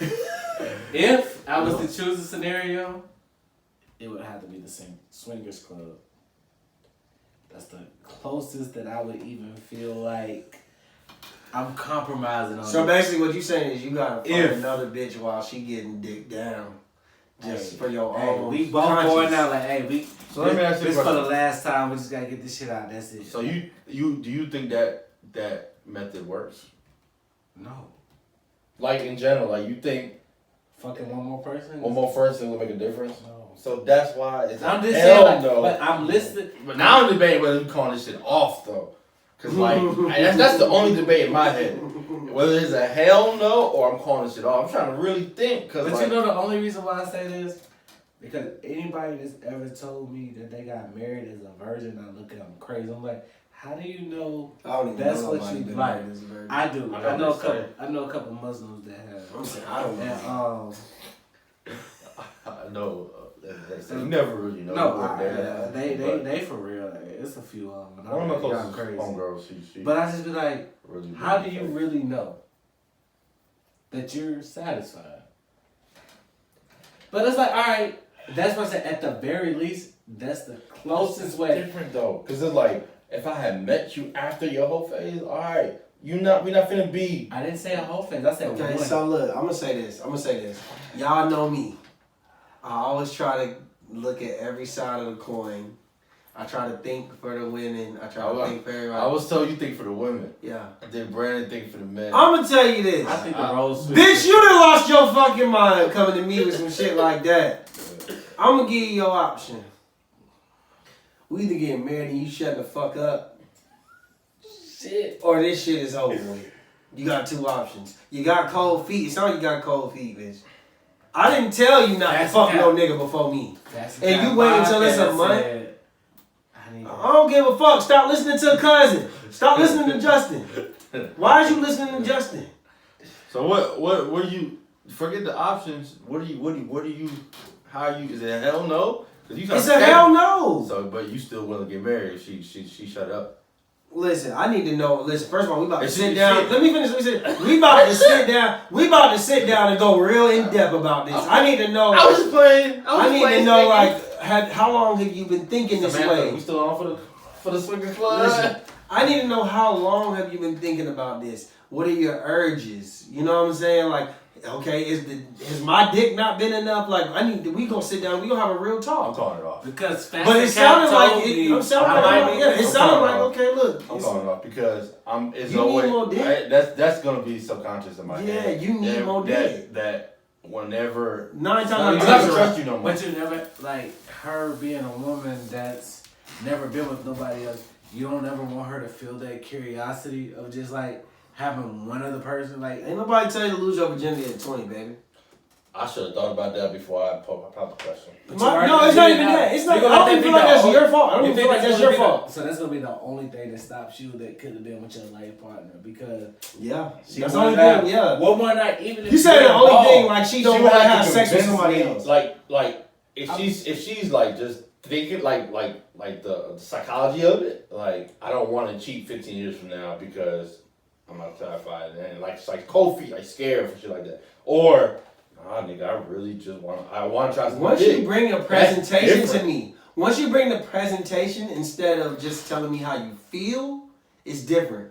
Like you've already came up with a solution in your head. So your solution is like you go to the swinger club. You go to a swinger, you have another nigga fuck me, or I get a pass. Nah, fam. Club, bro. Nah, fam. You know what? You probably have that fucking argument we having to be like, I was just. And maybe you can, and look, and maybe you know what? And the way I might break it down to her, and I might not even really feel that way. I might tell you know what? It sounds like you need to go out and have your fun. And maybe you can come holler at me when you really know things. But I'm still probably just capping and I'm probably just leaving you. To be honest with you. Like you had. Y'all niggas don't understand it at all. No, I do understand it. And that's probably why we shouldn't be together. I'm not real enough to. If we have doubts, if you have those type of doubts, a month before, I can see if this was like, nigga, we 6 months in. But would you rather her do it and not tell you? Or get married? To be honest with you, if you don't get caught, I ain't gonna know. You probably should. I'm gonna tell you, like, to be honest with you, you probably should have did it and just not get caught. You should have went wild. Why not go to the sweet club and be like, okay, so did you have a good time? I can't know a nigga digging down my wife to be. If I don't know a nigga dick down my wife, then But once we married, and then I realized that you know what, then I gotta take it from there.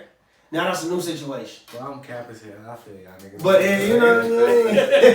That's all I'm saying. I was trying to like do with me. I'm trying to make y'all see it from that point of view. But I get it. I couldn't. I get the point. I'm just saying I couldn't do it. I understand. That's probably why you shouldn't talk to a girl without no experience, because that might pop up later. Facts and cap.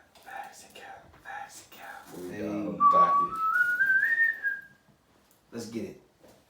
Alright, so with all this Tom Brady, the GOAT shit, Serena Williams, the GOAT shit, I just gotta ask y'all a question, man. What is harder to be greater in? Individual sports or team sports? Team sports. Facts and cap. Easily, the fact is that team sports are harder because you're not dependent. Like when you playing tennis, I'm dependent on me. Mm-hmm. So, like I'm watching Serena Williams, and she's hella dominant because she's athletic and more skilled, superior than everybody else, right? Mm-hmm. So, the thing is, okay, put it like this: Serena Williams don't ever have to rely on Steve Kerr to make a game-winning shot. It's the last one. She doesn't have to rely or get bailed out. I didn't hear you. You said what? She don't have to rely. Okay. I'm not saying bailed out. I mean, however you want to look at that, you can look at it as bailed out, rely. What I'm saying is, I watched LeBron James against who they just played, and they just lost to the Wizards. Yeah. They did a ball screen, and 2 people stuck to him, and he passed it back. I forgot who he passed it to, but he passed it back to his screener for the shot, and they missed the hell out of the shot. That's an L. Mm-hmm. Serena Williams is never going to be in a position to where she can't decide her fate. So when you're playing individual sports, the fate is on you. So you control your own destiny. Like if I'm a boxer, Floyd Mayweather has never had to depend on anybody else to miss that swing, to defend that swing, or to punch somebody out.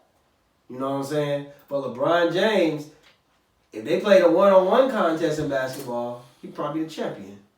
You know what I'm saying? Or he'll have more championships than 3 or 4. How many he got? 4? He won't have to rely. He won't have to. He's not a team sport no more. Yeah, it's not a team sport. But that's just one side of the team sport coin. What about the other side? What's the other side? If he's having a terrible game and he can pass the ball to somebody to pick up slack. Listen, that's fine. Yeah, that's an additional, but that's still put it like this. Team sport. Huh? That's still part of the team sport. Yeah, that's a team sport. So nobody's even gonna. If you got carried, individual sport than team sport. So that's what I'm saying. Yeah. If you got carried to the ultimate destination, people are not gonna respect it anyway. Let's say you won a chip and somebody carried you. Hell, they could have carried you 2 games and out of. Listen, people be on Steph Curry ass because the first championship they gave it to Andre Iguodala, right? Whereas to Andre Iguodala was fucking dominated still. Now he did change the temperature a little bit for LeBron, but also Steph Curry had a bad first 2 games, and then he had great games after that. And I really feel like he was robbed, but because of team sports, and because they looked at it like, oh, what was that? Kyrie was hurt, and that's the downside of team sports. I hear you, but I don't know if if that that more makes excuses with team sports for one player, so that's why I feel like you can make excuses for a player, and you can also take away from the player's greatness because of it's a team sport. As to where you're playing yourself, is you get credit. You get all credit, but get all the blame though. Exactly. There's no room for error in you get it all. Sports. So you either it's all in. It's either you or it's nobody. So he's saying team sports is harder to be greater because you have to rely on other people. You're saying individual sport is harder because it's all on you. No, I didn't say team sports is harder. You're saying individuals harder. Yeah. Oh. Yeah. Okay. That's what I'm saying. Yeah. I'm saying it's harder, and you can be in. Like, what's your original question? Say the question over again. Say exactly what you said. I'm gonna say like the way it's supposed to be said. Okay. Facts are cap. Are team sports harder to be greater than an individual sport? Cap.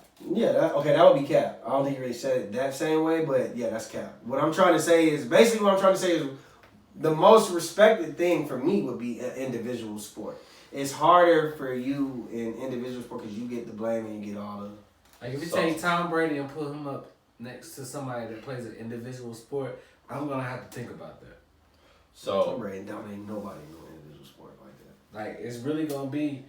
He had a team. He had a defense. He had a line. He had a receiver. So this is my stance. I think when I look at it, I agree with individual on just in general. But when you add context to everything, if you just add context, I think it's harder to be greater in a team sport because you have to rely on somebody.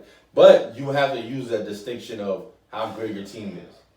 So it's like the greatest team sport champion, like wherever it is, if he doesn't have that much help, if he's making his teammates better, I almost think that's harder to do than just being individually great. I can see that.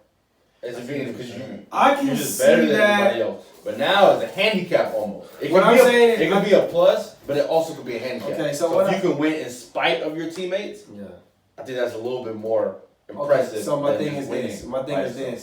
It's nuanced. I think so you said I think the question you asked was what do you some have to do with greater being greater. Which one's greater? So what I'm saying is the greater achievement for me, I guess I'm looking at this realistically. If you're so even Tom Brady, right? He's won the most football championships, right? Which achievements? I feel like the reason we look at Tom Brady and maybe he doesn't get all the credit that he deserves is because even them first 3 championships, a lot of them, like, you can give him his part, but he kind of was a role player. You know what I'm saying? Like, in a. Did you have the biggest role, individual role? I don't know. It's been a lot of them where he hasn't had the most individual roles. In the defense, The defense is not individual. There's 11 defenders out there. That's the whole side of the ball, and I get that. when they play, the Rams. not even yeah, we can bring up the Rams. We know that that's not necessary because him scoring 10 points. And I feel like anybody can score 10 points. Yeah, they want to spite him the same way. I could say that. He played well in the fourth quarter against Seattle. But at the end of the day, who made the play? Is that the biggest play in NFL history? It's up there. But yeah, it's one individual. I'm not saying that he was the reason he just that they were going to L, but it's a team sport. So like, I get it. You could say that the first 3 he won. Kickers made, like, I can make an argument for anything. If I see Floyd Mayweather win 50 times, had won the MVP of that game, I would get it. How many championships have I seen Floyd Mayweather win? Like, how many times has he put his title on the line, and how many times has he won it? How many times? You mean to tell me even LeBron has had years where he might have trained, but his training wasn't like when he did that paleo diet when he was in Miami. He had to take 2 weeks off and gain some fucking weight. Like, think about it. Floyd Mayweather got to be on his shit all year, individually. There's nobody you can depend on. It's just you out there. Yeah, but even Muhammad Ali couldn't do that. It's a little more nuance. You don't fight as like. It's a different sport, so it's harder. That's what I'm saying. I mean, that's the argument, though. I agree. Yeah. I'm not saying you're wrong at all. I understand. I think that I'm starting to think like the greatest boxer or the greatest football player. Which one's hardest to replicate? Like the greatest boxer. I think the greatest boxer. How many boxers? You don't see. You might see a boxer that's 20-0, 25-0. Defeated boxers. Tom Brady. How many do you see get to 50? You can pick and choose your battles as a boxer. There's always some nuance That's in there, true. so you can pick and choose. I think it's a downside to everything. There's the judging. There's a lot. It's some arguments you make. It's a downside to everything. You probably can't even point one on. Yeah, you can. It's just hard to compare. Yeah, it's different. It's a hard comparison. That's why I asked the question. All right. Facts or cap? This is an interesting one. This is a 2-part question, but this is the first part. Facts or cap? Should men be expected to help women lift and move things at work if they're in the same position? Facts or cap? They play the exact same position. What's the job? Let's say it's manufacturing. Y'all working there. So basically, it's a job where on the job description it says must be able to lift 50 pounds. Yeah. Nah, you shouldn't be required. They shouldn't be. I did not required. Expected, like that. Like for instance. No, you shouldn't be expected. For instance, y'all in the work, right? It's us 3 and I've been in jobs like these. And then she's struggling to lift it, and you ignore her, but Brandon criticizes you. Should Brandon have the right to criticize you? No, he has no right to criticize him. He has no right to criticize you. No. But if y'all were, never mind. I said that. I'm saying though, like, we all signed up for the same job. Yeah. So it's like, no, I mean, so yeah, I was like the same mama that raised y'all to me as a man. I'm gonna be like, no, there's a difference. I will do it if I'm available and I can do it. Would you criticize a nigga if you seen an old lady struggling to lift? For this same goddamn job? Wait. I get what you're trying to. I get it's a 60-year-old lady, right? She's been working there for 30 years, right? She's getting a little older now. She's about to retire. She's retiring that year. Let me get this. Go ahead. She got to lift that box of raw material, and then you see that new nigga that be working out every break walk by and be like, "You got it," and walk by. What you ain't gonna be like, "Nigga." So okay. So personally, are you gonna be? You're not gonna criticize them. So personally, this I would ask the nigga why he didn't help out. Why he didn't help her out? My job. Now, if he said that's not a job, I'm gonna be like, you know what, little nigga? You are correct. You are correct. But, and probably, at that point, I would probably go to whatever other manager I need to go to and be like, why is this older lady even doing this job? Why is she out here? Like, there's other positions. Are there other positions we can put her in where she's lifting lighter weight? Or can we put her next to somebody who's willing to help her? Or can I talk to somebody who's willing to help her? Like, there's an exception. We get it. I get it. You don't have to help her. I'm not gonna get mad at him because he's doing something that's not his job description. But also, it could be in your job description that you do whatever fucking he tell you to do. So I don't know how that fucking works. But at the same time, I mean, kind of. I done been in jobs like that. Bro. I worked at FedEx Freight where like some niggas like say like the older women are working the belt, but every once in a while they might have something a little too heavy and they might ask like, "Hey, can you help me out?" Or I might be walking up and be like, "Yo, I got this. I got you." But at the same time, and once you start obligating people to help, then that could be different. So I get it. First off, I hate when anybody obligate me to do anything. That's not your job. I don't want to be obligated. Now, me, the You really character read that what I'm your in, job description is, though. Now, that's what I want to do. Job description it is. Yeah. Now, if I choose to see you and you struggling with our job description, yeah, I'm gonna help you. But don't make me feel like I'm obligated, because that's the shit that would piss me off. Well, okay, let's say that you walking past on the phone and you walk past an older lady and she's lifting up a 50-pound box and she be like, and you walk past and she be like, "Damn, nephew, you not gonna help an old lady out?" That's what I'm talking about. You not gonna help and an old criticize lady if you say no. Damn, who raised you? Your mama ain't raised you right. And then you go no, and then you like, damn. Watch and then your the tone. manager come out, you like, watch your tone. yeah, the little curly hair boy over there ain't trying to help I'm going out. HR, yo, that bitch. The little curly hair She boy over there with harassing the me. glasses ain't trying to work and help out. Speaking of HR, we'll talk about this shit. This is how I personally feel, man. It's a moral standpoint. Y'all, I'm going I don't help. think it's morally. I'm is. not morally obligated to do anything. No, I agree. We work in the same job description.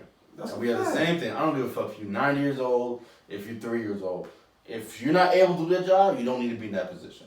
That's a fact. Women, man. Especially if it's affecting the job. Affect the job. If it's affecting the position. Because Bitch, slow I'm down. speaking about, don't kill me in my work. Like, my experience.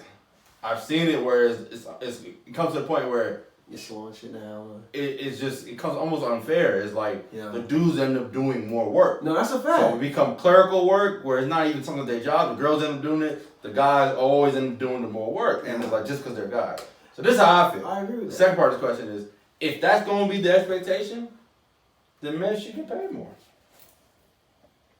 I agree. They should get paid more. I agree. Just like Listen, a, so a I little used- bit get paid Bro, more. they So should have different jobs. So I used to work at FedEx Freight, right? Shout out to FedEx. We had, I used to work there part-time as a second job. We had our doors, trailers come in. Not even FedEx Freight, I'm tripping. FedEx Ground. I used to work at FedEx Ground and FedEx Freight. But FedEx Freight, you had a forklift.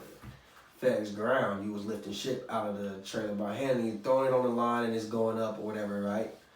We used to have kind of like the regular doors and then we had like the heavy door. So I remember one time, I was working a heavy door. And they used to have, and this ain't even necessarily just about women. They figured because I'm the biggest nigga there, Yeah. that I need to go there.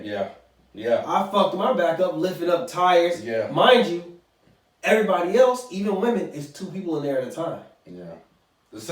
They tried to put me in there, and I'm like, damn, so why everybody else get 2, I get 1? I done fucked my back up. Yeah. I came back in the next day, and I'm still, and like I told you, my back fucked up. You still trying to send me over there. Yeah.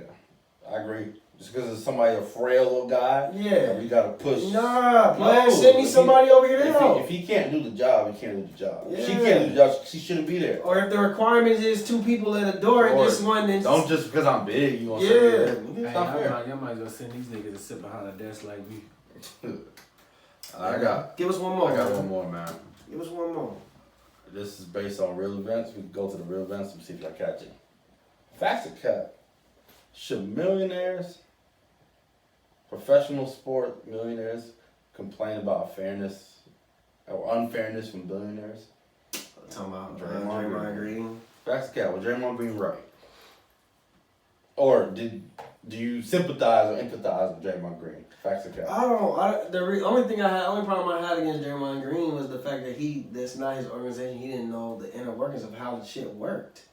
So I would say it's cap because he was saying that he Drummond seen. wasn't mad. Yeah, he said he seen because the thing is you don't know if the organization was being respectful. They could have mostly made that decision then and said, "Hey, look, we don't want to have you out here. For context, explain what happened. Okay, so Draymond Green basically said that he's seen Andre Drummond out there warming up, and then he goes to the back. You know, they call him to the back in the locker room, whatever. He comes back out of street calls, and then later comes out that basically he's on the trading block, and that basically they want him to just sit it out until they find the proper trade. So Andre Drummond plays for Cleveland Cavaliers. Plays for the Cavaliers. They're like on a 12-game losing streak. Yes, they're a terrible team. Whereas to and he has a big contract. Draymond Green complained and said that basically it's embarrassing. Mental health. You got he's saying like is the double standard hypocritical? Yeah, basically because he's saying basically like a lot of the times what the narrative is that the players get that either like I think he's looking at it like an AD situation, the way that they looked at they get AD. Fined they for, get fined for even saying anything about requesting a trade. You get fined. And speaking to the media. And he brought up that James Harden was dogging it, and he was criticized for quitting on the team, but Cleveland's not criticized for quitting on Andre Drummond. You know they paid him. So I would more focus on that part. Okay, so I disagree only because he don't know the conversation that was held behind closed doors. They could have gave him an option. They could have been like, hey, look. Because I remember so Paul Pierce, he was a lifetime Celtic. He said that they pulled all the older, him, KG, they pulled them in the back Brooklyn and said, hey, look, I just want to let you know that y'all are on the trading block respectfully. And we'll do whatever we can do to try to accommodate y'all into the best situation. I just want to let you know that. So what Draymond Green doesn't know is they could have told him, look, you can play. I'm just letting you know you could be traded. Even if you get traded mid-game, I'm just letting you know. Or it could have came to agreement. Or you could sit out. The same thing with Blake Griffin.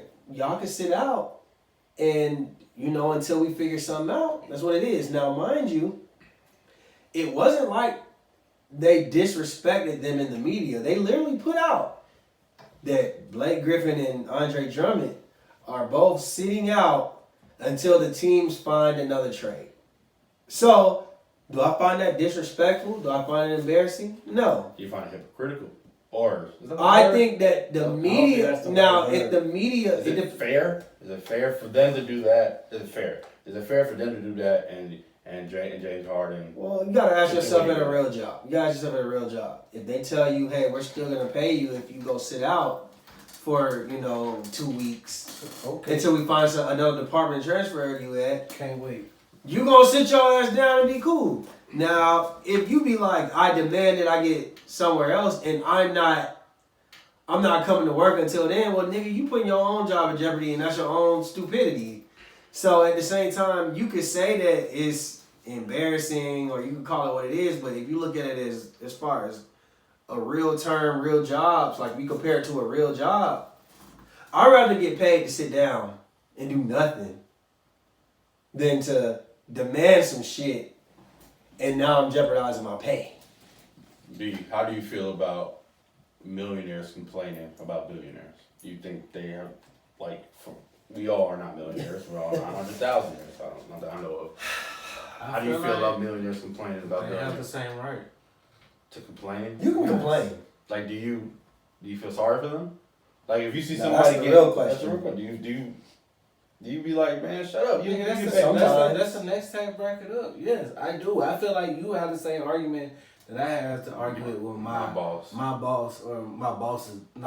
Fuck my boss. I can agree with that. I just don't agree in that instance of what I feel like mine's are. He might need more. Maybe either he has more information than we know, or he needs more information to know what's going on. That's what I'm saying. I don't but know. If he has all the information, the same amount of information as Drummond has. Mm-hmm. And he has that same argument. If he has that same, and he can say it and not get in trouble, but Drummond gonna get fined for saying the same thing. Hey, bro, that's what I'm speak up saying. for my friend. That's kind of like what I'm saying. Where I'm saying if it's the situation where they've already discussed it, and Draymond don't know the situation, then Draymond's completely wrong. Yeah. No, if it's a situation like you said, maybe they talked before the pregame, like, hey, bro, why you out here in clothes? Man, he fucked me up, bro. Now, that's a whole different situation, but at the same time, it's just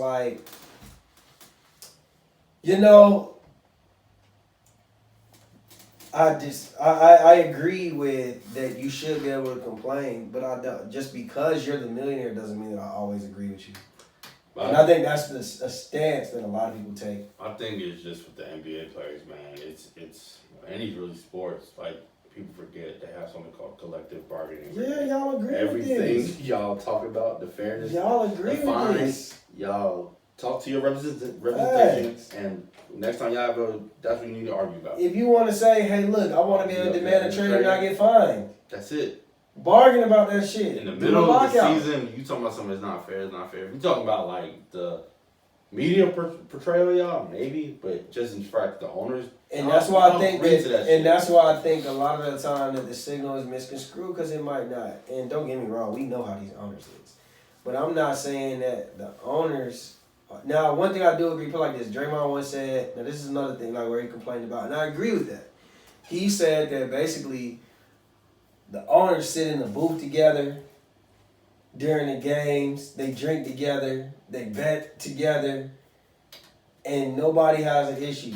But when the players are kikiing on the court, they cool on the court, it's, oh, you're not tough enough, you need to be, oh, Michael Jordan hated these niggas, blah, blah, blah, blah. Like, there's certain things that you can complain about, and I understand that.